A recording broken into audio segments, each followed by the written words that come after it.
کے سامنے پہلے یہ حدیث بیان فرما دی کہ قربانی کے دنوں میں اللہ تبارک و تعالیٰ کے نزدیک قربانی سے بڑھ کر کوئی عمل نہیں، خواہ وہ نوافل کے اندر اپنا پورا وقت گزار دے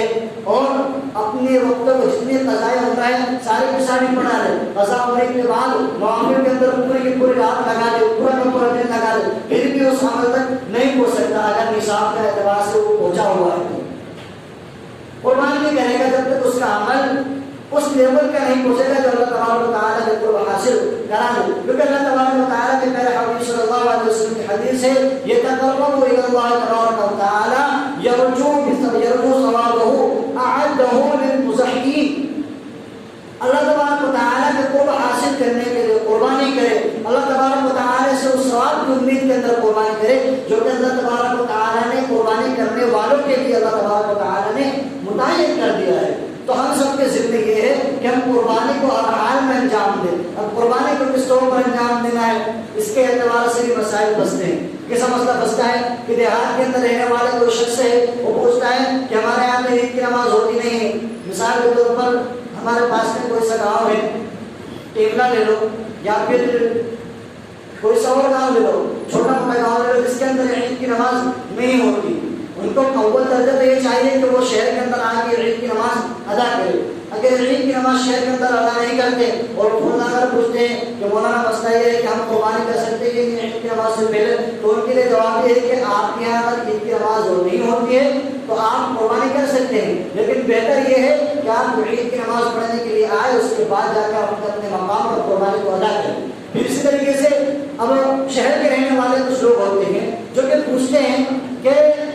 ہم نماز سے پہلے قربانی کر سکتے ہیں کہ نہیں؟ ہمارے جو قصائی ہیں وہ تو دوسری جگہ سے نماز پڑھ کر آ جاتے ہیں، وہ کہتے ہیں کہ جلدی ہے کہ ہم کو دوسری جگہ پہ جانے کے لیے جانا ہے، دوسری جگہ بھی ہم کو جانا ہے، دوسری جگہ بھی پتا کرنا ہے ہم کو، تو ہم کیا ان کی وجہ سے جلدی کر سکتے ہیں کہ قربانی؟ ان کے لیے اس چیز کی کوئی گنجائش نہیں، ان کے لیے اس چیز کی کوئی گنجائش نہیں ہے کہ وہ عید کی نماز سے پہلے اپنی قربانی کو اپنی ضحیہ کو ادا کر دے۔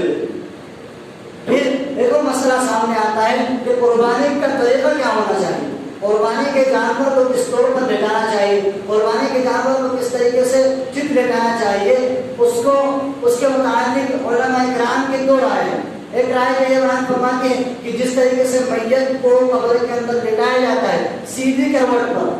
یعنی سر اس کا اس جانب ہوتا ہے اور پیر اس کے سامنے کی جانب ہوتے ہیں، یہ جانب اگر ہم قربانی کریں گے تو یہ بھی بہتر ہے۔ اور ایک اور طریقہ یہ ہوتا ہے کہ بائیں پہلو کے بل، یعنی بائیں ہاتھ جو ہم بکرے کا دیکھے یا کسی بھی جانور کا دیکھے بائیں جانب کو اوپر لٹا دے اور اس کا رخ یعنی اس کا چہرہ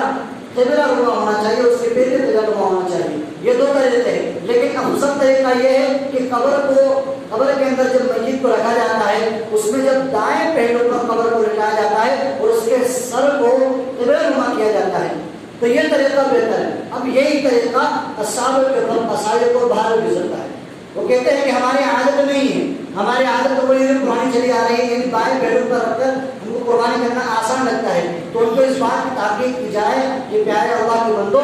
آپ کا طریقہ آپ کی جگہ مثبت ہے، لیکن یہ بات بھی سمجھے کہ افضل طریقے کو اپنایا جائے گا، افضل طریقے کی عادت ڈالی جائے گی تو آپ کے لیے یہ چیز آسان ہو جائے گی۔ اب جب آسان ہو جائے گی تو ہر سال کے لیے آپ کا مسئلہ حل ہو جائے گا اور بہتر طریقے کے اوپر آپ آ جائیں گے، اور ہر بہتر طریقے کے استعمال کرنا، ہر بہتر طریقے کو اپنی زندگی کے اندر اپنانا، ہر بہتر طریقے کو اپنی زندگی کے اندر لے کر آنا، یہی چیز بہتر ہے، یہی چیز افضل ہے۔ اب ایک چیز سمجھ لے کہ قربانی ہے، قربانی کے اندر ہم نے قربانی کر دی، بکرا ذبح ہو گیا، اور اس کے بعد گوشت تقسیم کرنا ہے، گوشت کس طور پر تقسیم کرنا ہے، اس کے اندر 3 حصے تقسیم کرنا ہے، 3 حصے رکھنا ہے۔ پہلا حصہ یہ رکھنا ہے کہ ایک حصہ تو اپنے استعمال کے لیے رکھنا ہے،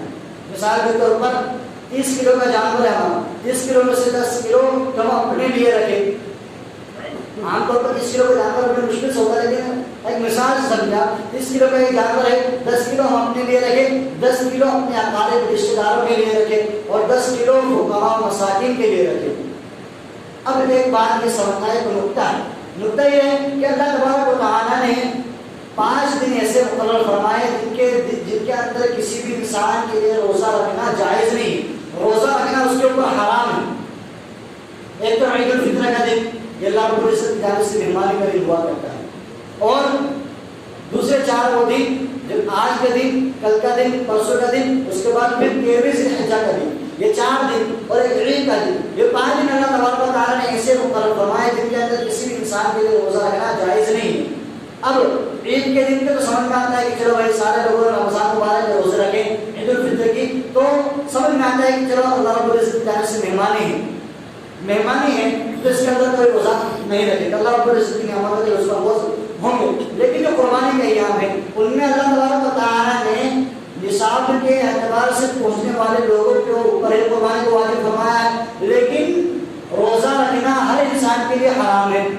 ابھی کے سوال سمجھ میں آتا ہے، سوال آتا ہے نا کہ بھائی جن کے اوپر قربانی فرض ہے وہ نہ روزہ رکھے، وہ تو اپنی قربانی کو کھا لیں گے، لیکن جن لوگوں پر اللہ رب العزت نے قربانی کو واجب نہیں کیا وہ تو روزہ رکھ سکتے ہیں، چلو بھائی اللہ رب العزت کا ایک حکم ادا کر لیتے ہیں، روزہ رکھ لیتے ہیں، لیکن پھر بھی اللہ تبارک و تعالیٰ نے اس کو حرام قرار دیا۔ کیوں حرام قرار دیا؟ اللہ تبارک و تعالیٰ نے اس لیے حرام قرار دیا ہے کہ جن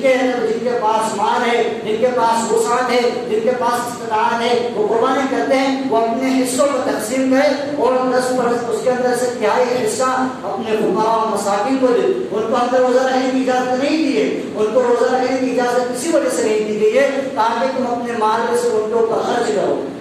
ان کے اپنے مال میں سے ان کے اوپر خرچ کرو۔ یہ خرچ کرنا اسی وجہ سے ہے تاکہ فقراء و مساکین بھی اللہ تبارک و تعالیٰ کی نعمتوں سے بھریاب ہو سکے۔ تو اللہ تبارک و تعالیٰ سے دعا کرے کہ اللہ تبارک و تعالیٰ ہم سب کی قربانیوں کو، اللہ تبارک و تعالیٰ ہم سب کی نعمتوں کو، ہم سب کو اللہ تبارک و تعالیٰ اپنی نعمتوں کی شکر گزاری کی توفیق عطا فرمائے اور اپنے احکام اور اپنے افعال کے اوپر چلنے کی توفیق عطا فرمائے۔ وآخر دعوانا